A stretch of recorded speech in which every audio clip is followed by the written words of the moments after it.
Ladies and gentlemen, good morning and welcome to FEDIL Industry Days 2021. My name is Angela Lumauro. I'm FEDIL's advisor for European Affairs, and together with my colleagues Céline Taroub and Gaston Traufler, who you will meet tomorrow, we have the pleasure to be your hosts for this high-level event.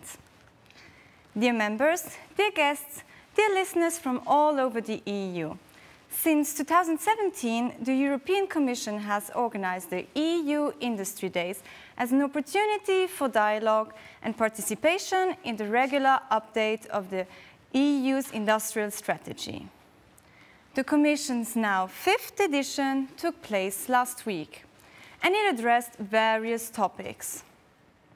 From the implementation of the EU's recovery plan, Next Generation EU, and the importance of our single market, to the resilience of international value chains, green growth, and the digital transition.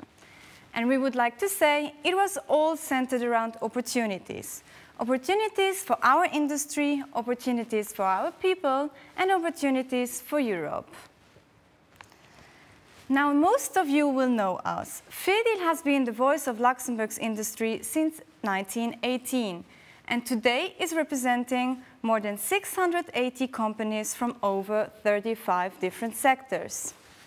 This year, we have the honor to organize a local event under the umbrella of the EU Industry Week. This is our chance to provide, together with our guest speakers and with you, our audience, important and relevant input for the regular update of the industrial strategy. Under the heading, A New Industrial Strategy Shaping Europe's Digital Future, Nourished by Talent, Driven by Data, Reinforced by Trust, we will guide you through 4 sequences, today and tomorrow, same time, same channel. Our sincerest gratitude goes to Foyer Assurance and BGL BNP Paribas for supporting FEDIL Industry Days so generously. We at FEDIL would like to thank you for everything you have done for us in the past, everything you still do, and any future collaboration. Industry in Europe has 3 priorities: prosperity, people, and planet. They also reflect industry's main challenges: overcoming the current pandemic, fighting climate change, as well as making the digital transition a real success, accompanying all our citizens and all our companies in the race to the top. Therefore, we welcome President von der Leyen's announcement to adapt the industrial strategy that was presented in February last year. This will better take into account the impact of the economic and social impacts of the current crisis. Still, the digital and green transitions must remain key pillars.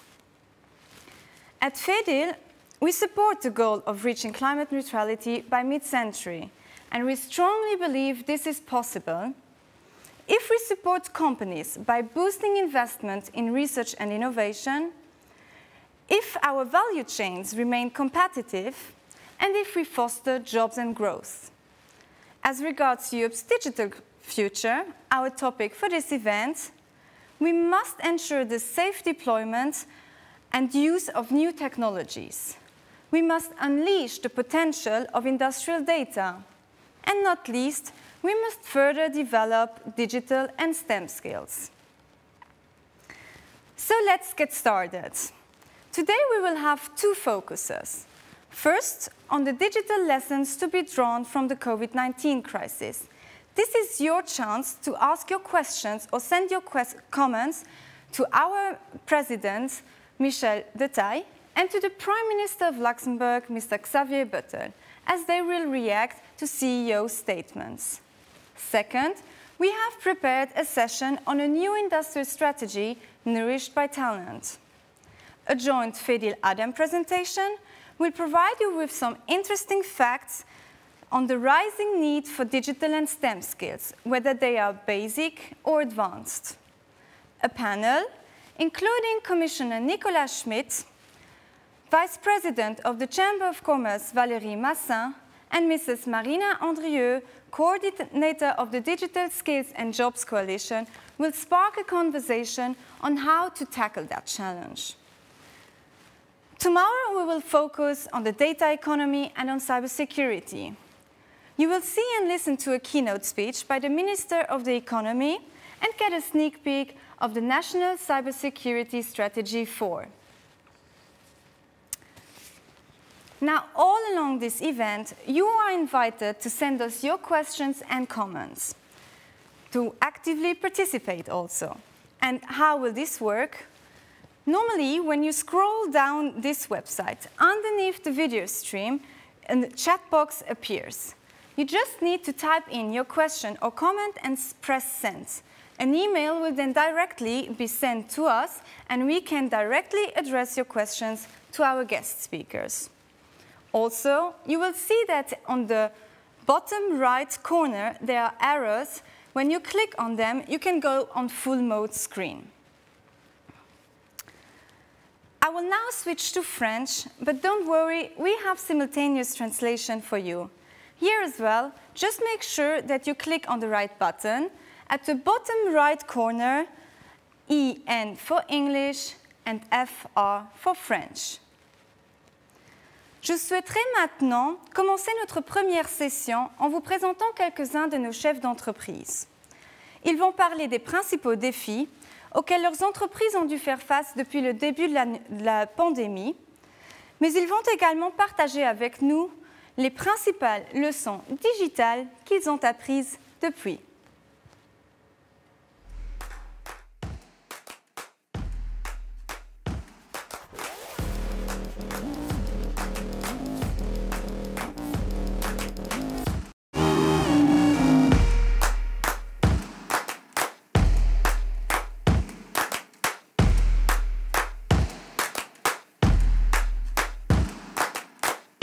Chez United Caps, comme partout ailleurs, ça a été un grand changement, un grand bouleversement, où nous sommes passés en télétravail là où on pouvait et en digital là où on pouvait. Alors, au niveau de la production, c'est plus compliqué, ce ne sont que les services administratifs qui ont pu l'être. Au niveau du groupe, ça a été un peu plus simple, puisqu'on avait l'habitude déjà de faire pas mal de visio, mais ça a été quadruplé en quelques semaines de temps. Et nous avons même pu démarrer nos 2 nouveaux sites l'année dernière, ce qui démontre une forte agilité et aussi que c'est possible de travailler autrement que ce qu'on faisait jadis. Et ça va certainement perdurer dans l'avenir.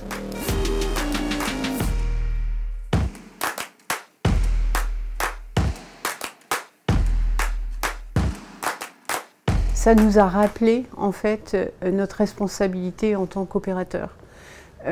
C'est important parce qu'une crise comme cela a mis en lumière le fait que les gens ne s'appellent jamais autant qu'en période de crise. Donc il était important que les réseaux tiennent. Et quand je dis les réseaux, ce sont les réseaux des 3 opérateurs. Dans ce cas-là, les équipes doivent travailler ensemble pour ajuster les réseaux. S'agissant d'Orange Luxembourg, j'ai retenu cette agilité. En 24 heures, les équipes ont monté Orange Drive. En 48 heures, délivré l'eSIM. Vous savez, l'eSIM, vous n'avez plus besoin d'avoir une carte SIM physique. On vous donne un QR code, on vous l'envoie par email, plus besoin de se déplacer. Mais également la livraison gratuite, les appels vidéo, où les clients peuvent discuter avec un commercial qui montre les mobiles. Pour moi, c'était vraiment une période extrêmement productive au niveau du digital et de la rapidité d'exécution.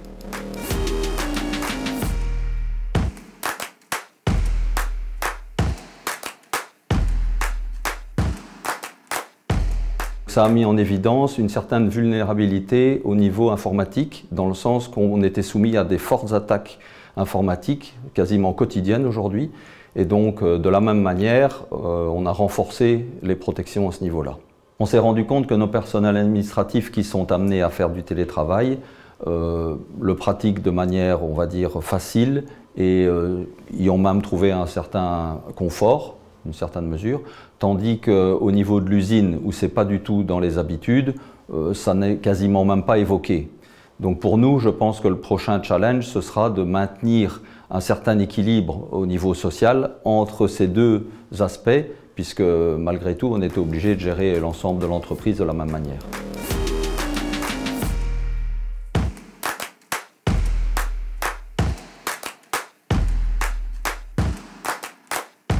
hunn enger ganzer Party Klienten am Teletravail geholf, do wären der eng Party, die wäre gut prepariert oder an enrer net.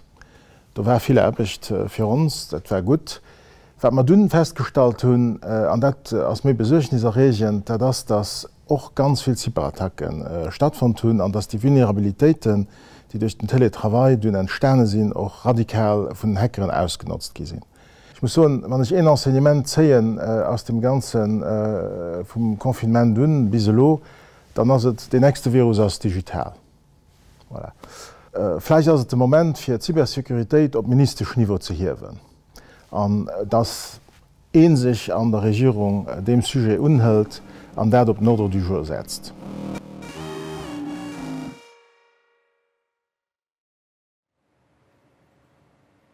Merci, chers membres, d'avoir partagé vos points de vue avec nous. À ce point, je souhaite vous préciser qu'il y a dans le stream intégré, un petit coin où il y a EN pour anglais et FR pour français. Il suffit de cliquer dessus pour avoir la bonne langue. Pour compléter ces déclarations de nos membres, s'il vous plaît, aidez-moi maintenant à souhaiter la bienvenue à notre présidente, chef d'entreprise avec une longue histoire de succès, employeur bienveillant et personnalité économique la plus influente de Luxembourg. Madame de Taille, cher Michel, la parole est à vous. Merci Angela. Les messages des chefs d'entreprise que nous venons d'entendre sont clairs. La crise Covid-19 nous a appris plusieurs choses. D'abord, à gérer une entreprise à distance, à garder la cohésion des équipes malgré l'éloignement physique, et aussi à prendre la mesure de l'importance du fonctionnement des réseaux. Cette crise nous a aussi appris à mettre en place une cybersécurité efficace. On peut donc tirer comme conclusion que la cybersécurité, les infrastructures et la connectivité, auxquelles j'aimerais ajouter la numérisation des démarches administratives, sont les points les plus importants de la digitalisation qui a été accélérée par la pandémie. Mais un mot sur le télétravail, parce que le télétravail, c'est sûrement un des mots les plus populaires de l'année 2020. Aujourd'hui, le télétravail fait intégralement partie de l'organisation du travail. Un accord a été conclu à ce sujet entre partenaires sociaux. La preuve, s'il en est, Monsieur le Premier ministre, qu'il ne faut pas légiférer à tout va. Je crois que vous le savez. Et on compte sur vous pour convaincre certains de vos ministres prompts à sortir une loi à tout propos. Reste que les spécifications de la fiscalité, de la sécurité sociale de nos travailleurs frontaliers sont importants. Il faut absolument, dans l'intérêt de nos entreprises, trouver des accords avec les pays voisins pour que, même lorsque cette pandémie sera terminée, nous puissions continuer à télétravailler, partiellement en tout cas. En ce qui concerne les infrastructures dans la connectivité, le Luxembourg a beaucoup investi. Il faut poursuivre ces investissements dans nos infrastructures télécoms pour garantir la bonne qualité de la connectivité. La connectivité, c'est un facteur d'attractivité et de compétitivité pour nos entreprises. Plus spécifiquement, nous devons maintenant dynamiser les investissements dans le déploiement du réseau 5G. La 5G va ouvrir de nouvelles perspectives pour tous et pour ce qui nous concerne, les objets connectés et l'industrie 4.0 en bénéficieront. Les opérateurs télécoms ont démarré le déploiement du réseau 5G. Ils ont installé des antennes nécessaires, mais ils sont encore souvent confrontés à des procédures d'autorisation trop lourdes et trop lentes.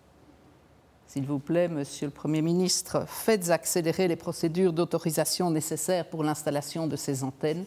Il y va, je l'ai dit, de la compétitivité de nos entreprises.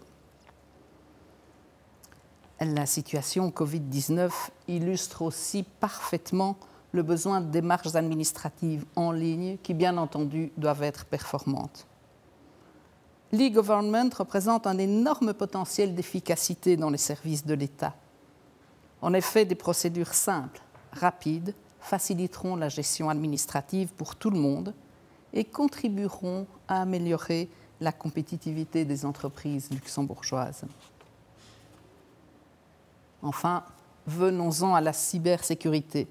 C'est un sujet très important pour nos entreprises.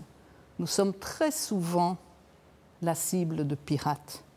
Nos entreprises doivent adapter sans cesse leur sécurité informatique pour échapper à ces cyberattaques qui sont de plus en plus performantes. La FEDIL va continuer ses efforts pour sensibiliser et informer ces entreprises et leurs salariés sur les risques liés aux cyberattaques et sur l'importance de mettre en place des mesures de prévention contre ces pirates qui n'ont ni foi ni loi. Notre appel à un effort de coordination a été entendu, puisque la première stratégie de cyberdéfense luxembourgeoise a été présentée le 12 février dernier. Cette annonce nous réjouit et nous soutenons pleinement cette démarche du gouvernement. Merci Madame la Présidente. À la suite de ces propos très clairs, j'ai l'honneur d'accueillir le Premier ministre, qui en même temps est le seul chef d'État et de gouvernement de l'Union européenne ayant également la fonction de ministre de la digitalisation.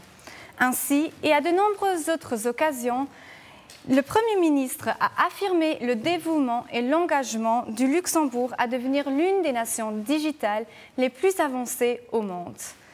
Veuillez souhaiter la bienvenue à son Excellence M. Xavier Bettel pour ses remarques liminaires. Bonjour. Bonjour, merci. De toute façon, je ne vais pas être très long, je suis tellement mal assis sur les blocs en plastique. Non, je rigole. Bon, merci de l'invitation, de pouvoir être avec vous aujourd'hui. Vous savez que l'industrie est quelque chose qui me porte à cœur et j'ai encore, il n'y a pas longtemps, des discussions avec des industriels. Croire qu'on peut se passer de l'industrie, et permettez-moi de le dire en introduction, c'est une erreur. Et je ne vais pas vouloir mettre sur une balance l'un contre l'autre, mais l'industrie, une fois qu'on est installé, il y a des racines. Et donc l'ancrage est beaucoup plus grand. Et tout basé sur le service, alors que je suis quelqu'un qui promeut le service. Mais de penser que le service c'est tout est une erreur. On a besoin aussi de l'industrie, on a besoin de l'agriculture, on a besoin des différents secteurs.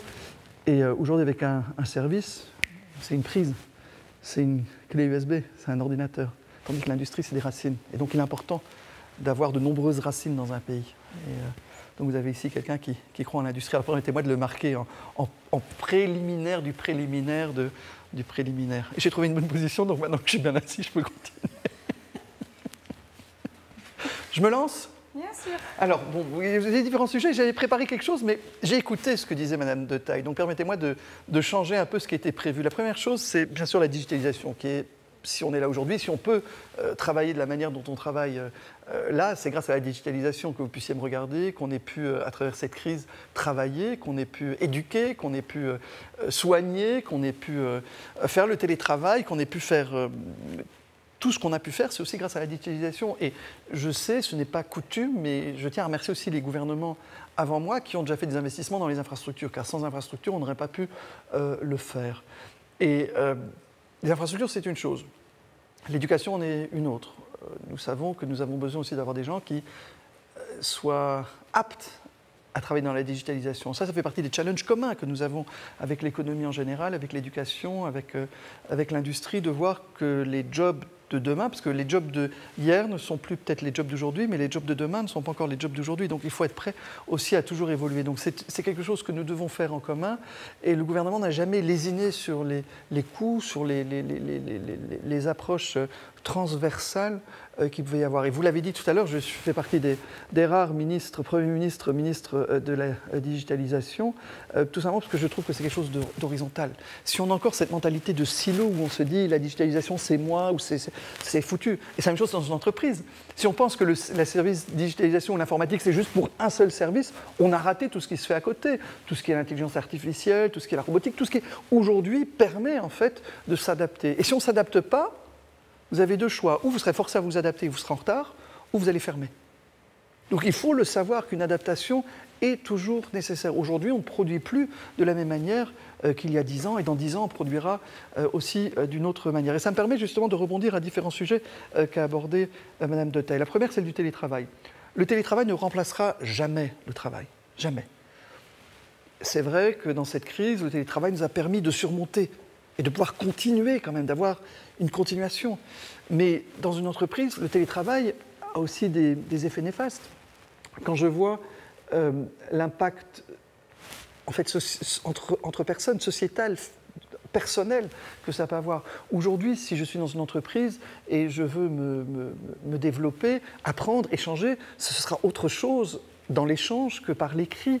Et aujourd'hui, parce que c'est par écrit, on a même plus de conflits, même pour pouvoir le dire, que ce qui est par oral. Aujourd'hui, je me mets autour d'une table avec quelques collègues. J'échange. À la fin, on a une solution que l'on retient. Tandis que par écrit, je devrais revenir sur une position que j'ai écrite. Donc, je n'ai plus cet échange, ce dialogue, cette avancée que l'on peut avoir quand on a l'échange. Donc, le télétravail ne sera pas le remplacement. C'est aujourd'hui quelque chose qui est important et je trouve, comme vous l'avez dit, qu'il faut trouver des accords pour voir comment est-ce que le télétravail... Il faut arrêter de croire que le télétravail, c'est la panacée et qu'il n'y a rien d'autre que le télétravail, car croyez-moi que l'épanouissement, si je peux me permettre de le dire, au lieu de travail, est très dur avec le télétravail. Concernant la 5G, parce que j'ai pris les sujets que vous avez abordés quand même, Madame la Présidente, la 5G, oui, on doit l'avoir, mais nous faisons partie de ces pays où on veut aussi que les gens n'aient pas l'impression que la 5G est contre eux. On est convaincu que la 5G est quelque chose que l'on doit faire en apprenant aussi à chacun ce que ça lui apporte, que c'est une avancée, que c'est pour, certes, les objets connectés, mais les gens n'arriveront pas à réaliser ce que c'est, mais que c'est une évolution, mais qui n'est pas au coût de la santé. Donc nous avons des critères point de vue santé, point de vue environnement. Même si je suis ministre donc au niveau de la digitalisation, j'ai trouvé que c'était important d'avoir aussi la ministre de l'Environnement et la ministre de la Santé autour de la table avec le ministre de l'Économie pour avancer ensemble et de rassurer les gens. Si les gens ont, et on a vu au Luxembourg, on n'a pas eu ça, bon, on a une pétition, il faut respecter des pétitionnaires, mais à l'étranger, on a eu carrément des attaques, des explosions contre des antennes 5G. Donc il est important de montrer que beaucoup de choses sont dites, qui ne sont fausses, et que la 5G est un progrès qui est important, et que si on veut être dans la locomotive, on doit continuer et on doit aussi pouvoir voir les infrastructures nécessaires, et le gouvernement y travaille aussi de manière efficace. Quand on parle de choses qui sont différentes aujourd'hui que hier, l'énergie. Quand je regarde les data centers que l'on fait, quand je vois Meluxina, quand je vois tout ce que l'on fait au Grand-Duché de Luxembourg, on n'utilise plus l'énergie telle qu'on l'a eu hier. Et je n'aime pas quand on met en balance l'industrie contre l'écologie. On a l'impression que ce serait eau et feu et que l'un ne va pas avec l'autre. C'est faux. C'est faux. Aujourd'hui, l'industrie, il faut qu'elle change. Pour certains qui pensaient que l'industrie, comme il y a 50 ans, pouvait durer ad vitam aeternam. Et c'est quelque chose qu'on doit faire ensemble. Et c'est quelque chose où je pense que l'énergie a un rôle important à faire. Quand je vois tout ce qui est bois ancien, où on arrive à chauffer, à refroidir, à produire en fait de l'énergie grâce à une économie circulaire, si je peux me permettre de dire. Aujourd'hui, on est déjà à un autre niveau et on arrive à produire autrement. On ne doit pas donner l'effet que les jeunes générations ne veulent pas d'industrie aussi, parce que c'est après toutes les conclusions que certains ont voulu tirer. L'environnement, c'est contre l'industrie. L'environnement, c'est contre la nature. Non, il faut trouver le juste milieu entre l'un et l'autre. Il faut aujourd'hui produire d'une manière où on ne peut plus, et c'est dans l'intérêt de l'industrie. Vous n'avez pas envie non plus d'être les Stoßnickel, ceux qu'on met au coin, en disant c'est ceux qui sont contre l'environnement. Mais il faut faire des efforts en commun et on y arrive aussi. Donc ça, c'est très important que l'énergie d'aujourd'hui n'est plus l'énergie de hier et ne sera pas l'énergie de demain encore. Ce sera encore quelque chose d'autre. Vous avez parlé de la cybersécurité. Je pense que c'est un pilier. Aujourd'hui, si on parle de mettre des données qui sont par essence, la plupart du temps, personnelles.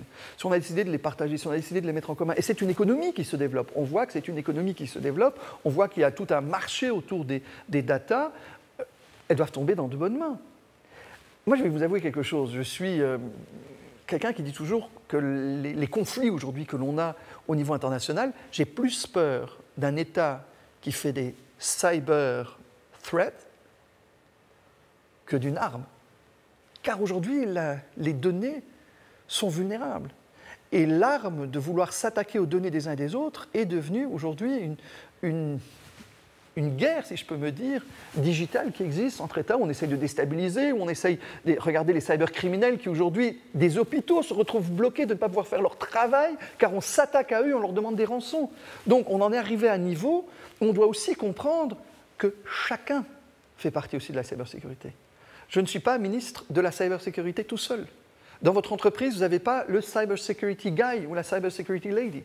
Chacun qui a un accès, chacun qui rentre dans un système fait partie, mais aussi un maillon faible s'il ne respecte pas les règles qu'il doit avoir. Donc la cybersécurité doit être une culture aussi, où on doit comprendre que l'on est tous concernés par la cyberdéfense, la cybersécurité. Alors on a défense, on a sécurité, mais tout simplement le fait d'avoir aujourd'hui la possibilité d'être vulnérable, car on met des choses en commun, car on a des choses qui sont accessibles de l'extérieur, et que si c'est la mauvaise personne qui a la clé pour pouvoir entrer dans votre coffre-fort en fait, de données, c'est bien sûr un danger. Donc il est très important, nous au niveau gouvernement, de pouvoir être aussi partenaires, parce qu'on travaille aussi justement avec l'économie, à travers le ministère de la digitalisation, mais aussi à travers le ministère de l'économie, à voir, et les médias et des communications, comment est-ce qu'on peut protéger, comment est-ce qu'on peut éduquer, comment est-ce qu'on peut avoir des stratégies communes, et vous l'avez dit tout à l'heure, on se voit régulièrement pour voir comment est-ce qu'on peut avancer aussi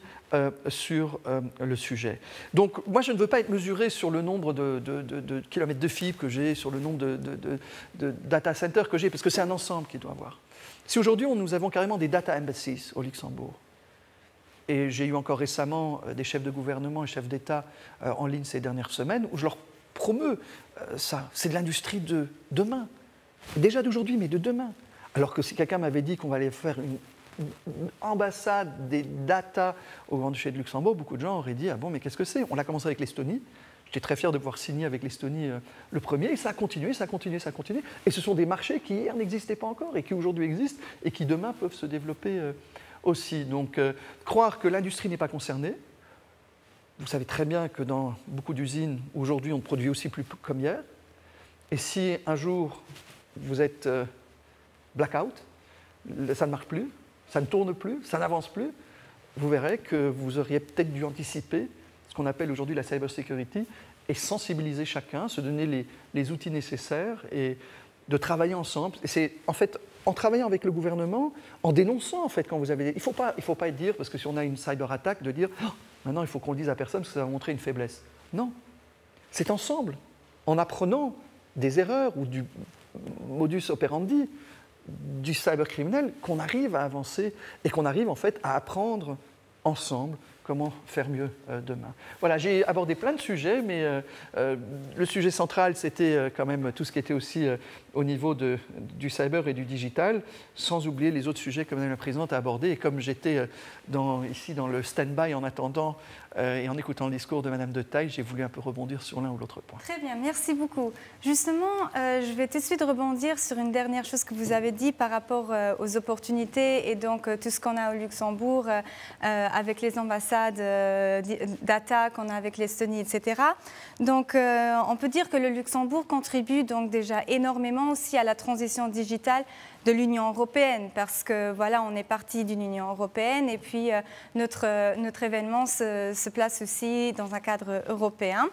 Donc, quel est selon vous, Monsieur le Premier ministre, notre avantage compétitif ici au Luxembourg? Qu'est-ce qui nous démarque ici au Luxembourg par rapport aux autres États membres? Alors, il y a une chose qui est importante, c'est la stabilité. La stabilité déjà au niveau politique. Je dois vous dire que ça fait 7 ans que je l'apprécie plus qu'auparavant, mais blague à part, c'est tout simplement... Oui, mais je pousse la chaise alors, parce que la chaise n'est pas agréable. Donc, le fait qu'il y a, c'est qu'il y a une stabilité. Il y a une stabilité. Donc, on ne change pas la législation du jour au lendemain, et je pense que l'économie a besoin de stabilité. L'économie ne peut pas avoir l'imprévisibilité comme règle et ne pas savoir ce qui va se passer demain. Première chose. La deuxième chose, l'endroit où on est. Aussi, c'est important d'avoir une location qui est centrale. Après, l'énergie.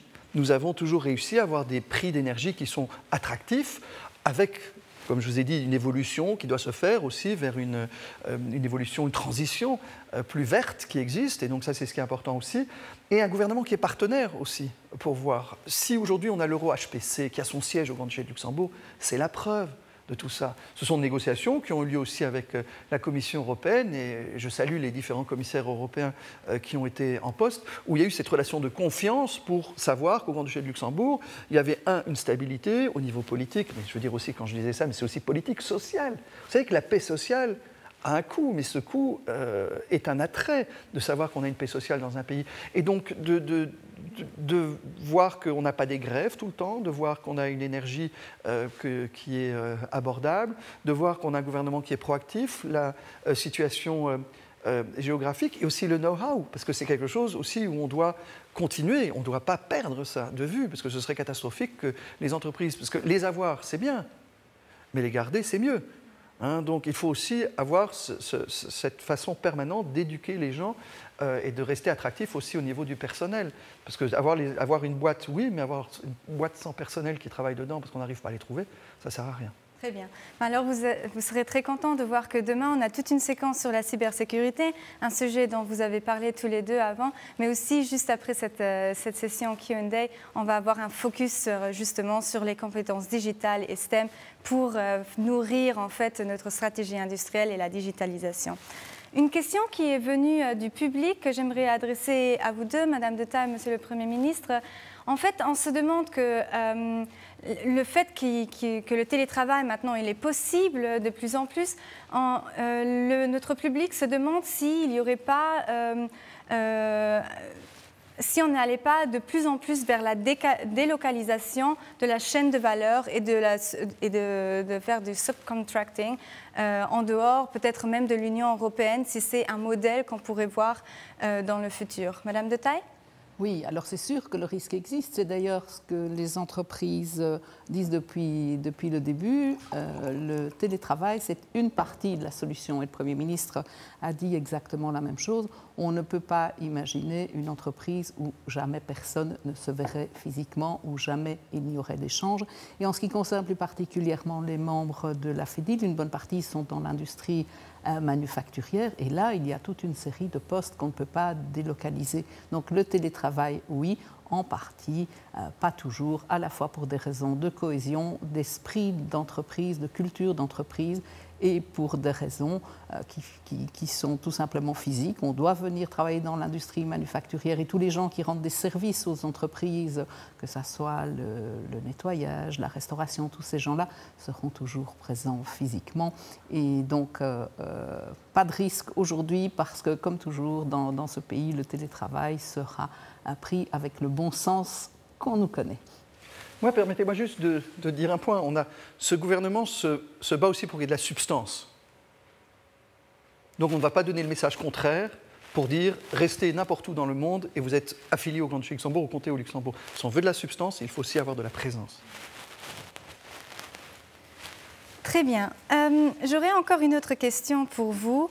Donc, aussi dans le contexte de la relance européenne, l'Union vise à protéger et à renforcer sa propre souveraineté numérique et sa souveraineté technologique. C'est un terme qu'on entend beaucoup venir de Bruxelles. Elle veut aussi protéger son rôle moteur dans les chaînes de valeur numériques internationales stratégiques. Donc, Monsieur le Premier ministre, tout simplement, j'aimerais bien entendre que signifie pour vous la souveraineté numérique, la souveraineté technologique. Comment est-ce que vous comprenez ce concept ? Bon, alors là, je ne sais pas combien d'heures vous avez prévu qu'on puisse échanger, parce que c'est un sujet très vaste. Est-ce que c'est une souveraineté au niveau européen ? Le problème qu'il y a, c'est que... Oui, dans le contexte de la relance européenne... Mais il y a plusieurs choses. Le problème qu'il y a, c'est qu'aujourd'hui, où sont les leaders européens ? Où sont les leaders européens ? On a Apple, on a Huawei, dont on parle énormément, on a... mais si je regarde toutes les boîtes, Samsung, au niveau de ce qui était produit. Aujourd'hui, si on regarde tout ce qui est digital, monde digital, j'ai Facebook, j'ai Instagram, j'ai Twitter. Où sont les Européens ? Où sont les Européens ? J'ai rien. Alors c'est vrai que si vous aimez Nokia et tout ça, vous les trouvez chez un antiquaire, mais c'est dommage de ne pas réussir au niveau européen d'être des leaders. Et on est tributaire donc des autres. Donc il y a déjà une indépendance pour... en fait, de devoir presque légiférer, de devoir se décider comment est-ce qu'on peut garder des règles que nous avons ici, aussi pour des géants souvent américains ou asiatiques. Donc on est un peu squeezed en tant que continent européen entre les deux. Donc déjà ça, parce que du coup, par exemple, tout ce qui était règlement sur la protection des données, en tant qu'État, on n'est pas la belle-mère qui est là pour dire à tout le monde « fais gaffe, fais gaffe, fais gaffe ». Mais on sait très bien que très peu de gens lisent tout. Très peu de gens lisent tout. Donc il est important de protéger nos populations aussi par rapport aux géants, par rapport à leurs données. Car on n'a pas encore non plus cette culture de vouloir protéger ses propres données. Donc c'est pour ça que nous avons aussi le règlement sur la protection des données personnelles qui ont été des textes qui ont fait avancer en fait, le continent européen, où à l'époque, on hurlait, d'autres continents hurlaient en disant c'est pas possible que vous faites ça. Et aujourd'hui, on devient presque l'exemple aussi à suivre. Donc, on est en train de s'émanciper, mais on ne peut pas juste s'émanciper sur les droits, on devrait aussi pouvoir s'émanciper sur les big players. Et aujourd'hui, on est encore à la traîne à ce niveau-là. Je fais pleinement confiance aussi à la Commission européenne, parce qu'aujourd'hui, on a encore 27 marchés avec 27 régulateurs. Donc c'est très dur d'avancer, parce que si j'ai un marché de 500 millions de personnes, où j'ai un régulateur et je lance le produit, j'ai 500 millions, et chez nous, je dois avoir 27 études d'avocats, 27 comptables qui font à chaque fois l'étude pour voir quelles sont les conditions de l'un ou de l'autre, c'est sûr que ce n'est pas facile. Donc il faudrait déjà avoir un marché unique pour être plus grand, je pense que ça va être dur, parce que chacun est en train quand même de voir. Je ne vais pas prendre des exemples, mais est-ce que ce n'est pas frustrant quand on parle de marché européen, que quand moi je suis ici, je sais c'est des questions de droit d'auteur, mais quand je suis ici, que j'ai envie de regarder quelque chose de la télé allemande, de la télé française ou de la télé belge, on dit non, ceci n'est pas disponible dans votre pays, c'est frustrant. Donc je pense qu'on a encore des efforts à faire, et ça ce sont des efforts qui, certes, au niveau politique, sont difficiles à avoir, parce que c'est les droits d'auteur, mais pour le consommateur, sont moins incompréhensibles. On dit qu'on a un roaming, on dit qu'on a un espace au niveau du téléphone, mais selon le pays où je suis, je ne pourrais pas accéder au contenu de l'autre. Donc il y a encore beaucoup de boulot à faire aussi chez nous, donc ça ne sert à rien de vouloir critiquer aussi les autres, et de vouloir aussi peut-être lancer qu'au niveau économique, on pourrait avoir des big players chez nous, qui aujourd'hui sont plutôt rares. Très bien, donc si je comprends, c'est un très beau message, c'est aussi de dire que déjà, avant de travailler sur la souveraineté technologique et numérique de l'Union européenne, il faut déjà travailler sur un marché intérieur et un marché digital intérieur très fort. Parce que si on n'a pas la souveraineté après, ce sera un problème d'avoir un marché. Donc il faut l'un et l'autre, ils sont complémentaires. Il faut avoir un marché uni et pas un marché fragmenté, mais une souveraineté sur notre marché. Car aujourd'hui, la plupart des players ne sont pas des Européens. Donc il faut voir comment est-ce qu'on peut avoir l'un et l'autre. On ne peut pas dire on veut avoir quelque chose, on n'aura rien à dire après, et on ne peut pas dire non plus on capitule, on n'a rien, et en plus on n'a rien à dire. Donc il faut trouver vraiment le juste équilibre entre tout. Très bien, merci beaucoup. Madame Détail, selon vous, comment l'Union européenne peut-elle donc effectivement garantir cette autonomie stratégique dans le domaine digital? Merci pour la question, Angela. J'ai eu de la chance. Hein. Oui. Madame Détail, Merci pour la question, Angela.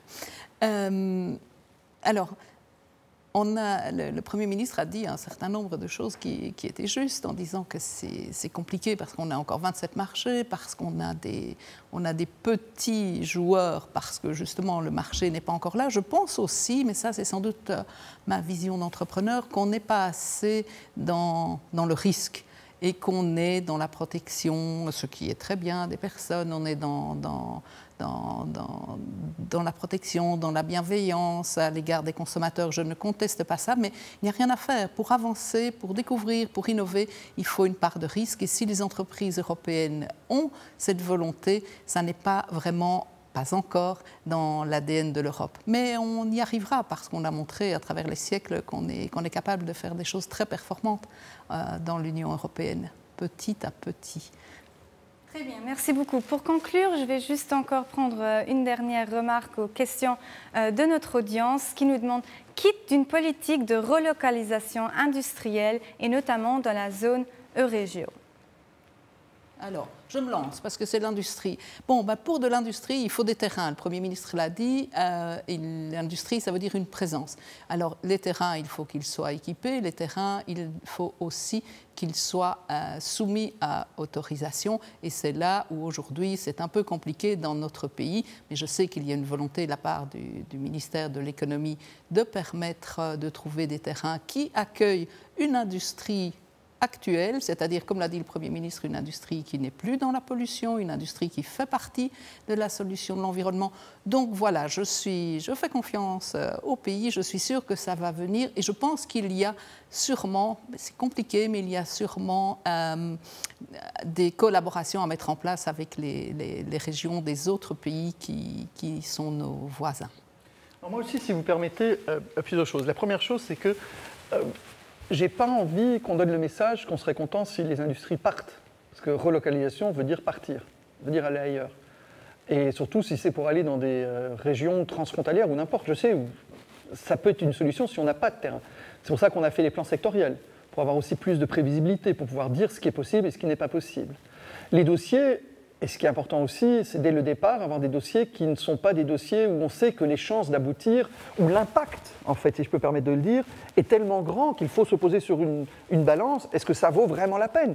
Et on a eu quelques dossiers comme ça qui ont été très médiatisés, ce qui est dommage. Je trouve qu'on doit pouvoir élaborer, discuter, trouver des échanges, et après, une fois que le projet n'est pas définitif, mais une fois qu'il est plus avancé, pour pouvoir aller consulter, pouvoir échanger, mais de faire des consultations en fait en interne, qui devraient rester en interne, mais sur la place publique, n'est pas bien, parce qu'après c'est un blame game où personne ne veut perdre. Donc ça, c'est pas très bien.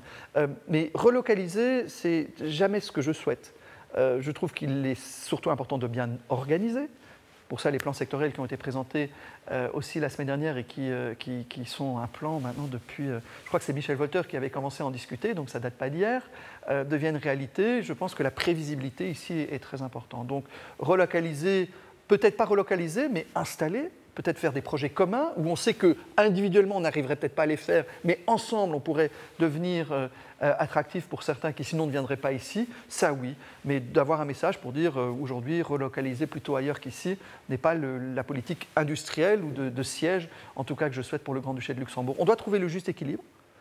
On doit trouver les bons endroits. Ça doit être aussi connecté. Ça ne sert à rien de le mettre quelque part où on sait qu'il n'y a pas d'électricité, il n'y a pas d'eau, il n'y a pas de connexion. Les gens doivent aussi aller y travailler. Et cette prévisibilité est importante. Et les plans sectoriels en font partie.